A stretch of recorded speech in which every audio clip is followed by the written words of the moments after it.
homem estava foragido no Uruguai e afirmou que retornava ao Brasil para comprar uma geladeira. Chefe da máfia do Pix no 8 de janeiro é preso pela PRF.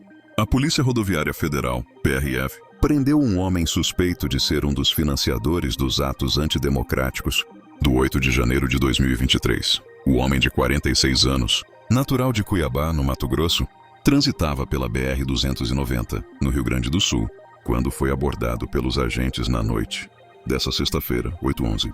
O homem é acusado de ser um dos líderes do acampamento do QG do Exército em Brasília, conhecido por ser organizador da máfia do Pix, que arrecadava recursos para manter a alimentação do local. Aos policiais, o cuiabano afirmou que estava foragido no Uruguai e que havia retornado ao Brasil para comprar uma geladeira. Os agentes abordaram o suspeito após acompanharem a rota do veículo que tentava desviar o trajeto e evitar os postos da PRF. Ao consultarem a documentação do indivíduo nos sistemas, foi encontrado um mandado de prisão emitido pelo Supremo Tribunal Federal, STF, por diversos crimes, incluindo a abolição violenta do Estado Democrático de Direito. O homem também está associado aos crimes de terrorismo, ameaça, perseguição, dano qualificado, incêndio, descumprimento de determinação do poder público para impedir a propagação de doença contagiosa, associação criminosa com uso de armas, destruição de bem especialmente protegido por lei e pichação ou degradação de local público. Leia também Tarcísio sobre execução do PCC em Guarulhos. Responsáveis serão severamente punidos. Até o momento, 5 pessoas foram condenadas pelo STF por envolvimento nos atos de 8 de janeiro.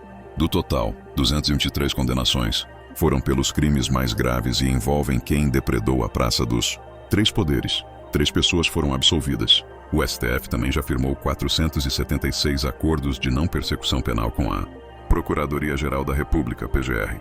No caso, os acusados pagam multa e fazem cursos sobre a democracia brasileira, além de cumprirem uma série de outras medidas restritivas. Os acordos de não persecução penal, ANPP, têm se tornado uma ferramenta fundamental na gestão do sistema judicial brasileiro, especialmente quando analisamos a atuação do Supremo Tribunal Federal, STF. Com 476 acordos firmados com a Procuradoria-Geral da República, PGR, essa prática não apenas visa a desburocratização do processo penal, mas também se propõe a promover a educação e conscientização dos acusados sobre os direitos e deveres que permeiam a democracia brasileiras. Esses acordos são mais do que meras transações legais. Eles representam uma oportunidade de reabilitação e reintegração social, além de desafogar o sistema judiciário. Os acordos de não persecução penal surgem como uma alternativa à ação penal tradicional, permitindo que o acusado, sob certas condições, evite o processo criminal mediante o cumprimento de medidas, como o pagamento de multas e a realização de cursos educativos. Essa abordagem é especialmente relevante em crimes de menor potencial ofensivo, onde a prisão e a punição severa podem não ser as melhores soluções. O STF, ao firmar acordos dessa natureza, demonstra uma visão progressista sobre a justiça penal, buscando não apenas punir, mas também educar e reintegrar. Um aspecto inovador e significativo desses acordos é a exigência de que os acusados participem de cursos sobre a democracia brasileira. Essa medida não apenas garante que os indivíduos compreendam melhor os princípios que regem a sociedade, mas também promove um senso de responsabilidade cívica. Ao se educarem sobre a importância da participação democrática, os acusados têm a chance de refletir sobre suas ações e, potencialmente, mudar suas condutas futuras. É uma forma de investir na formação de cidadãos mais conscientes e engajados, o que a longo prazo tem o potencial de beneficiar toda a sociedade. Além dos cursos e das multas, os acordos de não persecução penal frequentemente incluem uma série de medidas restritivas. Estas podem variar desde a proibição de frequentar determinados lugares até a obrigação de se apresentar regularmente à justiça. Essas medidas não são meramente punitivas. Elas têm o intuito de monitorar e orientar o comportamento do acusado, evitando que ele volte a delinquir. A pesquisa aponta que, em muitos casos, a implementação dessas restrições tem contribuído para a redução da reincidência criminal, o que demonstra a eficácia desses acordos na promoção da segurança pública. Apesar dos benefícios evidentes, os acordos de não persecução penal não estão isentos de críticas. Há um debate acalorado sobre a eficácia dessa prática e se ela realmente serve ao interesse público. Alguns críticos argumentam que a possibilidade de evitar a punição pode incentivar comportamentos delituosos, especialmente em contextos onde a impunidade é percebida como a norma. É fundamental que o STF e a PGR continuem a monitorar os resultados desses acordos, ajustando suas diretrizes quando necessário, para garantir que eles cumpram sua função social de maneira eficaz. O futuro dos acordos de não persecução penal no Brasil parece promissor, especialmente se considerarmos a crescente pressão por reformas no sistema judiciário. Com o aumento da carga processual e a necessidade de soluções mais ágeis e eficazes, esses acordos podem se tornar uma prática padrão, não apenas no STF, mas em outras instâncias do sistema penal. A educação e a reintegração social devem continuar, sendo os pilares dessa abordagem, assegurando que a justiça não apenas puna, mas também promova a transformação social. Os acordos de não persecução penal firmados pelo STF com a PGR marcam um avanço significativo na busca por uma justiça mais humanizada e eficaz. Combinando medidas educativas e restritivas, esses acordos não apenas desafogam o sistema judiciário, mas também oferecem uma oportunidade de reintegração social para os acusados. É essencial que essa prática continue a evoluir, enfrentando desafios e críticas, sempre com o foco em promover uma sociedade mais justa e democrática. A mudança de paradigma na justiça penal, promovida por iniciativas como essa, pode resultar em benefícios significativos para todos os cidadãos brasileiros.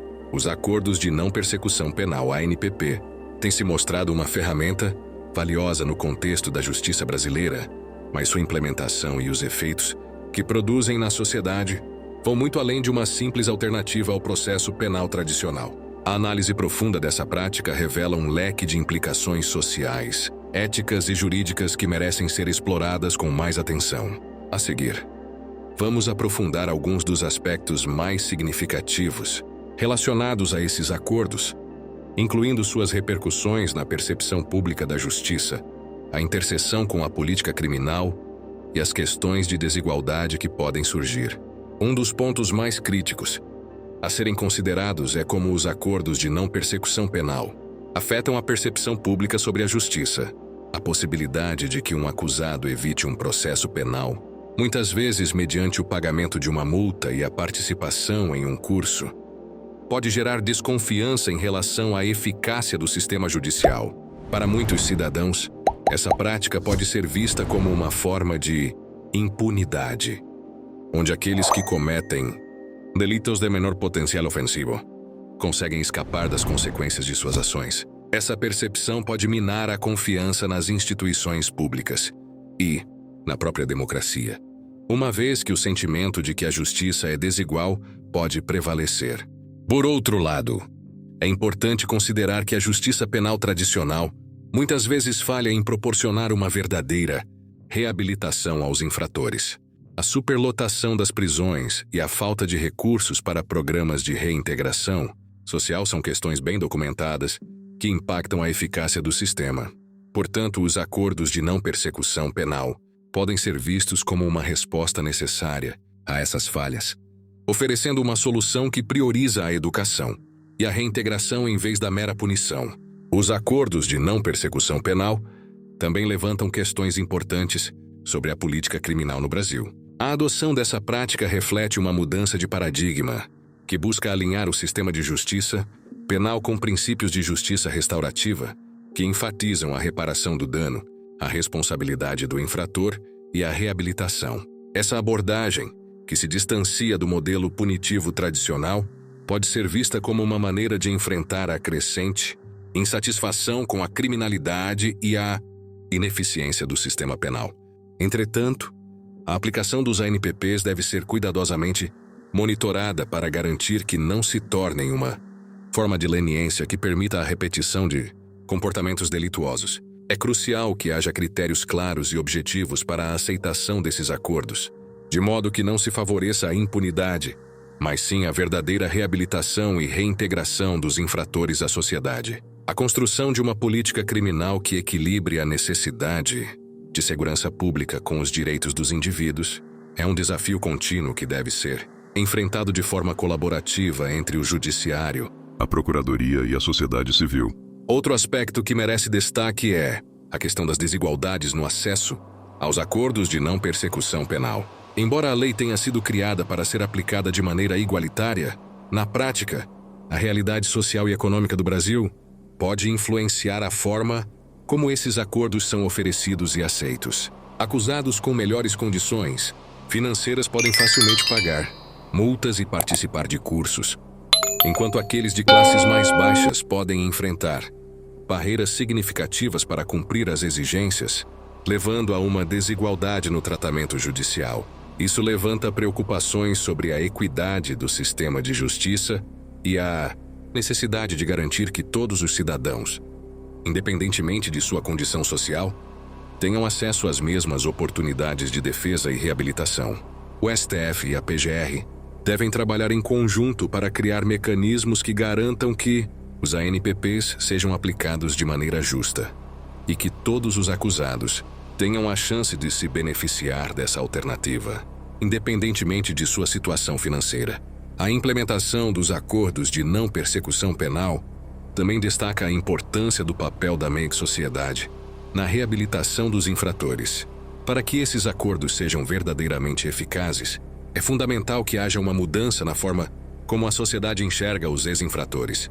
Em vez de serem vistos como párias, esses indivíduos devem ser encorajados a reintegrar-se à comunidade, promovendo um ambiente onde a educação e o apoio social são prioridades. Programas comunitários que envolvem a participação ativa da sociedade civil podem ser uma maneira eficaz de apoiar a reintegração dos infratores. Iniciativas que promovem a inclusão social e o acesso à educação, ao emprego e ao apoio psicológico podem ajudar a transformar a vida de indivíduos que, de outra forma, poderiam retornar ao crime. Dessa forma, a sociedade não apenas se beneficia da redução da criminalidade, mas também se torna parte da solução, contribuindo para um ambiente mais seguro e coeso. Os acordos de não persecução penal representam uma inovação significativa no sistema de justiça brasileiro, mas sua efetividade depende de um comprometimento coletivo para enfrentar os desafios que surgem em sua implementação. Ao aprofundar a discussão sobre a percepção pública, a política criminal, as desigualdades e o papel da sociedade, podemos vislumbrar um futuro onde a justiça não é apenas uma questão de punição, mas de educação, reabilitação e verdadeira reintegração social. O STF, a PGR e a sociedade civil têm a responsabilidade de assegurar que essa prática se desenvolva de maneira justa e eficaz, promovendo uma democracia mais forte e uma sociedade mais coesa. A transformação do sistema de justiça penal é um compromisso contínuo que exige reflexão, debate e ação coletiva.